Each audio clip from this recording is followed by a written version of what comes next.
Savez-vous ce que les morts font en ce moment?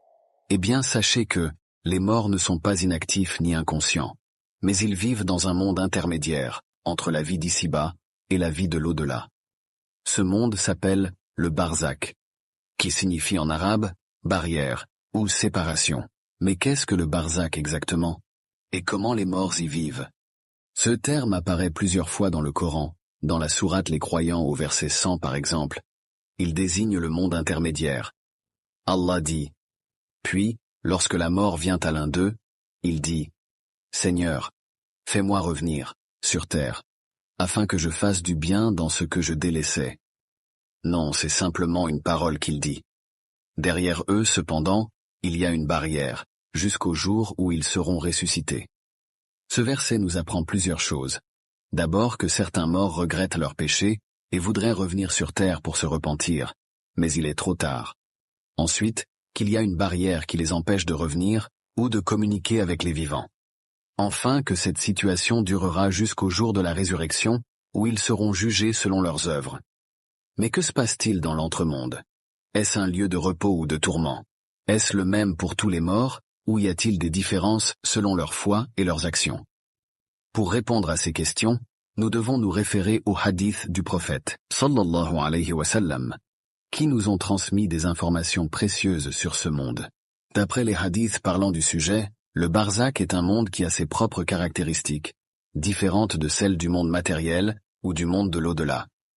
C'est un monde où les âmes des morts sont reliées à leur corps dans les tombes, mais sans être limitées par l'espace ou le temps. L'entremonde n'est pas le même pour tous les morts. Il y a une grande différence entre les croyants vertueux et les mécréants, ou les hypocrites. Les premiers sont honorés, réjouis et rapprochés du paradis, tandis que les seconds sont humiliés, tourmentés et éloignés de la miséricorde divine. Cet entremonde est donc une sorte de préfiguration du paradis ou de l'enfer selon le cas. Prenons l'exemple des croyants vertueux.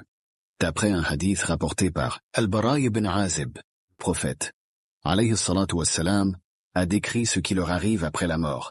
Il a dit, « Quand un serviteur vertueux quitte ce monde pour l'au-delà, il lui vient depuis le ciel des anges blancs, dont le visage est aussi radieux que le soleil. Ils s'installent auprès de lui, munis de linceul et d'un parfum paradisiaque. C'est alors que l'ange de la mort vient s'asseoir près de sa tête et lui dit, « Ô bonne âme, sors pour jouir du pardon et de la miséricorde divine. » Elle sort alors en coulant telle une goutte d'eau qui s'échappe de la bouche d'une outre. Quand l'ange de la mort reçoit l'âme, les autres anges s'en saisissent tout de suite et la mettent dans le linceul. Ils la baignent d'un parfum à la meilleure odeur de musc sur terre. Les anges remontent en portant cette âme, et chaque fois qu'ils passent auprès d'un groupe d'anges, ceux-ci disent « Quelle est cette bonne âme ?» Ils répondent « C'est celle d'un tel fils d'un tel », en employant les meilleurs noms que le défunt avait dans sa vie d'ici-bas.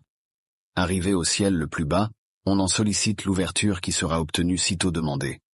Au niveau de chaque ciel, l'âme est accueillie par les meilleurs et accompagnée jusqu'au ciel suivant, et ce jusqu'à son arrivée au 7e ciel. C'est alors qu'Allah dit « Placez les écritures concernant mon serviteur dans les plus hautes sphères du 7e ciel, puis ramenez-le à la terre puisque c'est à partir d'elle que j'ai créé mes serviteurs, et c'est en elle que je les retournerai, et c'est à partir d'elle que je les ressusciterai. » Ensuite son âme est ramenée à son corps, et 2 anges se présentent à lui, le mettent debout et lui disent « Qui est ton maître ?»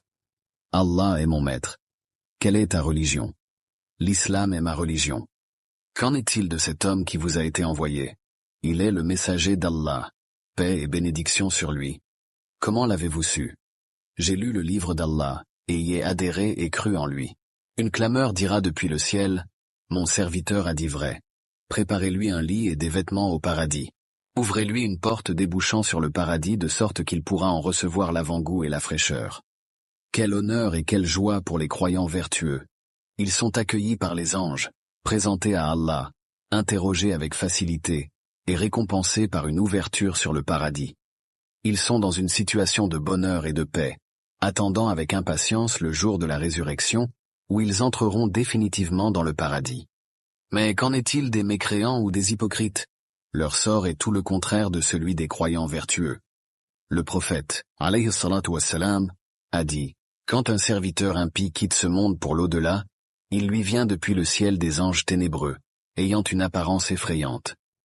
Ils s'installent auprès de lui, munis de tissus rugueux. C'est alors que l'ange de la mort vient s'asseoir près de sa tête et lui dit « Ô mauvaise âme, sors pour subir la colère et le châtiment divin. » Elle se répand alors dans tout son corps. Mais l'ange de la mort l'arrache violemment, comme on arrache une branche épineuse d'un tissu mouillé. Quand l'ange de la mort reçoit l'âme, les autres anges s'en saisissent tout de suite et la mettent dans le tissu rugueux. Ils la baignent d'une puanteur à la pire odeur de charogne sur terre. Les anges descendent en portant cette âme, et chaque fois qu'ils passent auprès d'un groupe d'anges, ceux-ci disent « Quelle est cette mauvaise âme ?» Ils répondent « C'est celle d'un tel fils d'un tel », en employant les pires noms que le défunt avait dans sa vie d'ici-bas. Arrivé au ciel le plus bas, on en sollicite l'ouverture qui sera refusée. Allah dit « Placez les écritures concernant mon serviteur dans les plus basses sphères du 7e ciel. Puis ramenez-le à la terre, puisque c'est à partir d'elle que j'ai créé mes serviteurs.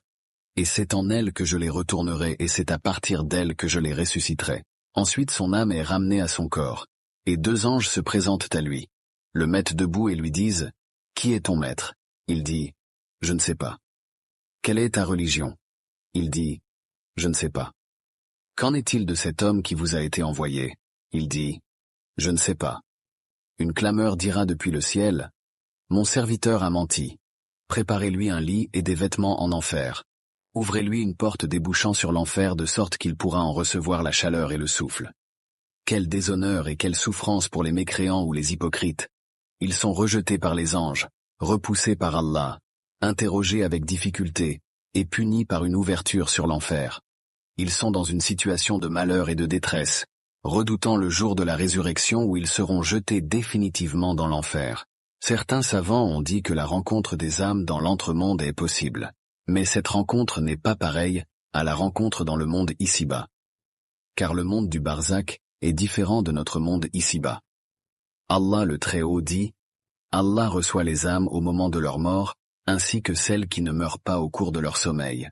Il retient celles à qui il a décrété la mort, tandis qu'il renvoie les autres jusqu'à un terme fixé. » Sourate les groupes, verset 42. L'imam Ibn Kathir a dit à propos de l'interprétation de ce verset « Cela prouve que les âmes se rencontrent dans le monde invisible. » Pour faire simple, l'entremonde est la suite du monde matériel, et il constitue une suite pour la vie de l'homme après la mort. Le barzakh est la première et la dernière station où l'homme passe dès la mort et passe sa vie jusqu'au jugement dernier. L'homme est bien conscient dans sa tombe et entend ce qui se passe autour de lui. Un exemple pour nous rapprocher de ce que représente ce monde. Vous avez sans doute tous déjà rêvé. Pendant le sommeil, des rêves arrivent alors que le corps est en repos sur le lit. Des images modèles apparaissent et s'agitent durant le sommeil alors que le corps reste immobile. Bien que le sommeil soit beaucoup plus faible que la mort, l'homme voit dans ses rêves des existants plus forts, plus grandioses, plus extraordinaires. Il est témoin d'activités, de mouvements plus forts, plus rapides. Il ressent des sentiments plus désagréables ou plus agréables. Le monde du barzakh est bien plus complexe et immense que le monde des rêves. Allah nous dit « Ne pense pas que ceux qui ont été tués dans le sentier d'Allah soient morts.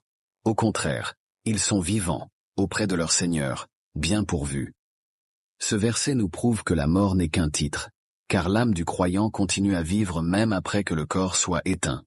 J'espère que cette vidéo vous a été bénéfique. Si la vidéo t'a plu, mets un j'aime et commente la vidéo, ça aidera à ce qu'elle soit plus vue. Qu'Allah nous guide et nous protège tous.